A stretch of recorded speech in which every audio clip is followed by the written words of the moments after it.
Hi everyone, I'm Virginia and welcome to my studio. Today we're going to make a beautiful card that reminds me of a beautiful sunset day, sort of like the light that we're having now because we are, the time has changed. At least here in Syracuse it has. So let's get started.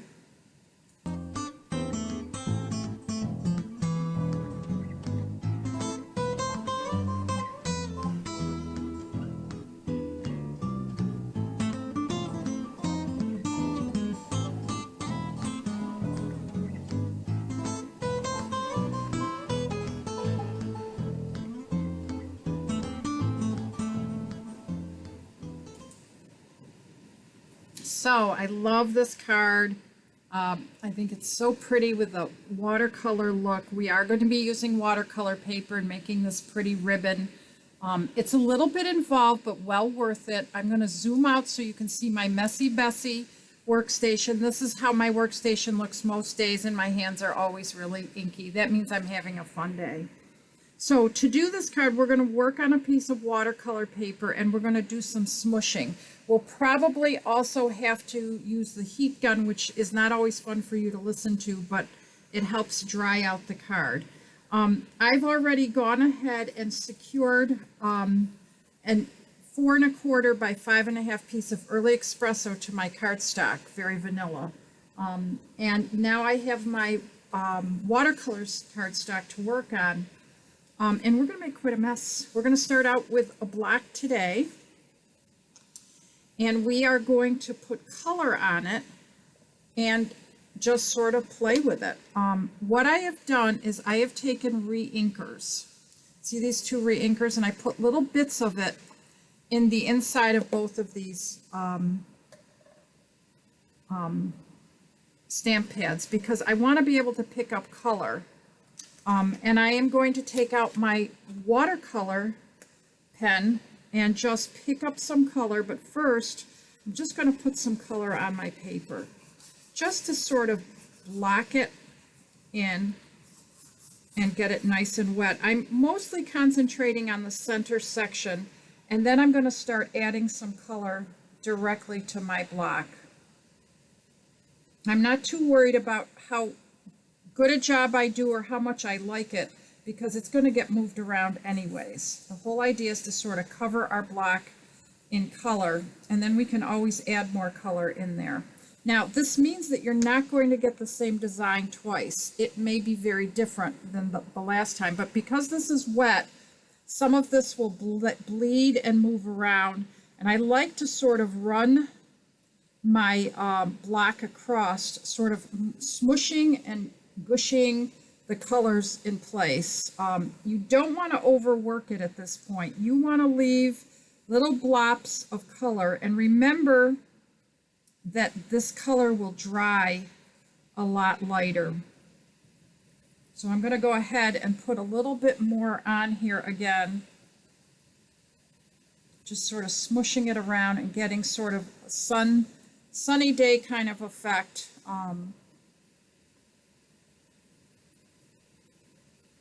Dropping color here and there and just sort of letting what happens. We can't control watercolor. That's the biggest fallacy that anyone has, that you can control it. Well, actually, a good watercolorist can, but I've never been one of those.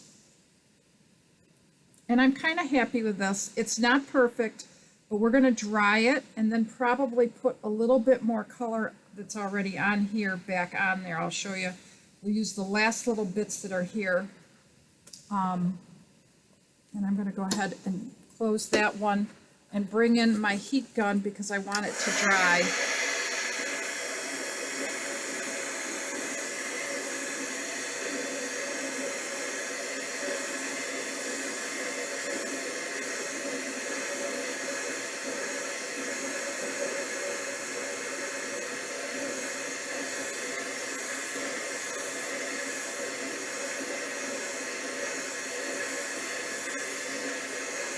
You see how that's curling? That's telling me that it's getting there. I like to also dry from behind because a lot of time it will take some time. Sorry, I know I shouldn't talk while we're doing that, but I'm going to take what's left here and just sort of plop it on to get some more little splotches and more little interest. And I think that's plenty. I'm happy with that. Before I dry it, I am going to do one more technique I call splattering. And I'm going to get splatters everywhere. So I'm going to pull up my early espresso. I'm going to take my pen and wet it. And then I just need some kind of object to hit it on. See how I'm getting splotches? Again, it's hard to control. You will get better at this the more you do it. But I love splotches. And it's nice not to have to use a stamp to do that. And that's it. I'm done. I'm happy with that. I should clean my brush, but I don't want to bore you with that. So I'm going to set that to the side. I'm going to hit it one more time with heat so that we can stamp into it.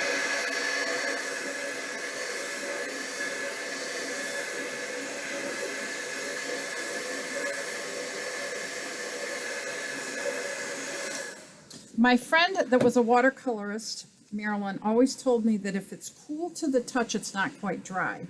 And this does not feel cool to the touch. It feels pretty good. So now I'm going to take Early Espresso ink, and we're using these two stamp sets today. We are using Winter Woods. We're going to use just those trees, and then we're using Have a Beautiful Day from Beautiful Autumn. And I am just going to ink this up. And I did re-ink this stamp so it's really juicy because I want it dark. I hope I'm not sorry.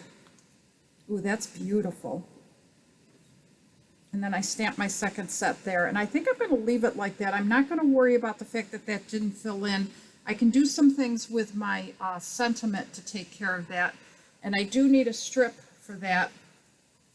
I use a lot of my strips that I cut off my cardstock when I am trimming down cardstock. Like if I don't need a piece that's exactly 4 1/4 by 5 1/2, I'll have a little strip left over. So that's when I like to keep those and use them for my sentiments. Wow, I rarely get that good of a stamp. Look at all my beauties from earlier today. So I'm super happy. I think I'm going to trim a little bit more. It's not perfectly straight, but I'm happy. I'm not going to tempt fate. I'm going to put some dimensionals on the back and set it aside to dry while we build our bow, because that's the next part we have to do. So to do the bow, I used a piece of this copper ribbon from the set from Beautiful Autumn, and I love this ribbon. It's very delicate, and I decided to just slice it down the middle. I don't know what possessed me, just miss our old mesh ribbon that we had that we could sort of pull apart. And I thought, well, maybe this will do the trick. And I go right till about the middle of the piece, and then I do it on the other side as well. The hardest part is not cutting it off because it's a very skinny little piece.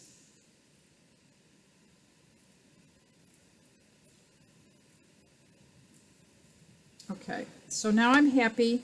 I'm going to bring these ends together. I'm going to just rough them up a little bit to loosen up some of those fibers. And I may lose some along the way, but you see how I'm bringing these ends together to sort of create a bow.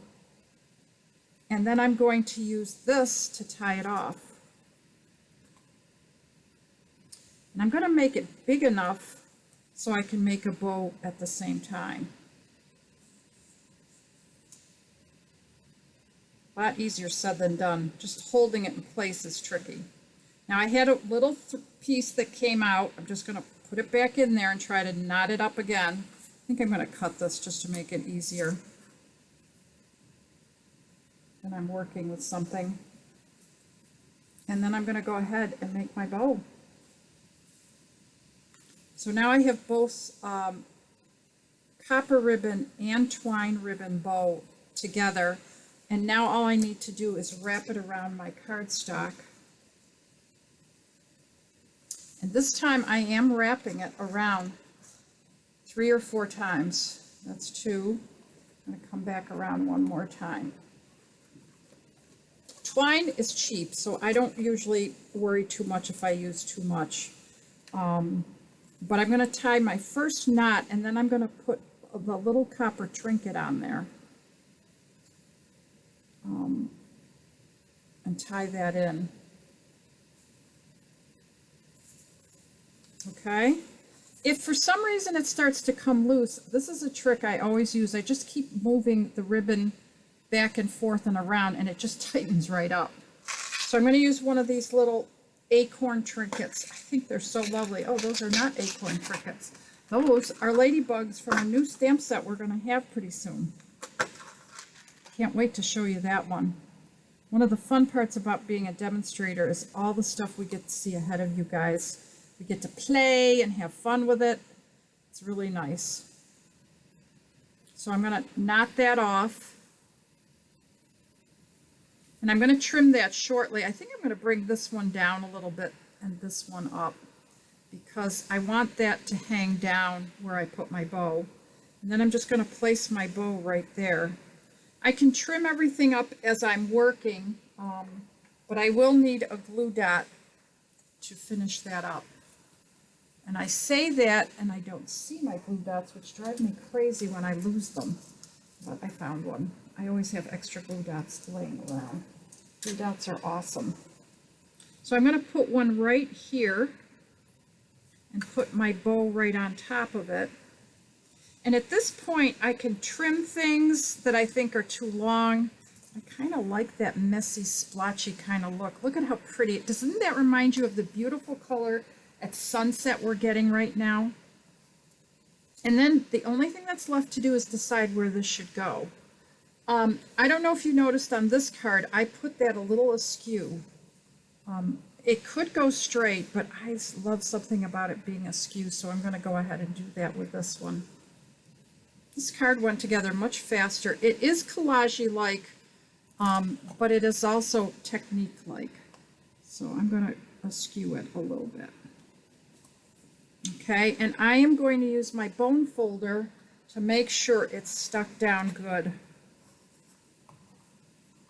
I want to make sure that all that glue gets oozed out and picked. Now, this one I use Whisper White. This one is very vanilla, and I think that goes better with the watercolor paper. See that little hole that I had? I just sort of covered it up, and now my card is done. What do you think? You like it? I love that watercolory, sloppy look. I don't know what that is about that. Sorry about my background, but this is what I'm like. I'm a little pig pen every day. Hope you had a great day, and see you tomorrow. We'll be doing another card tomorrow that's with curvy verses, so I'll see you then.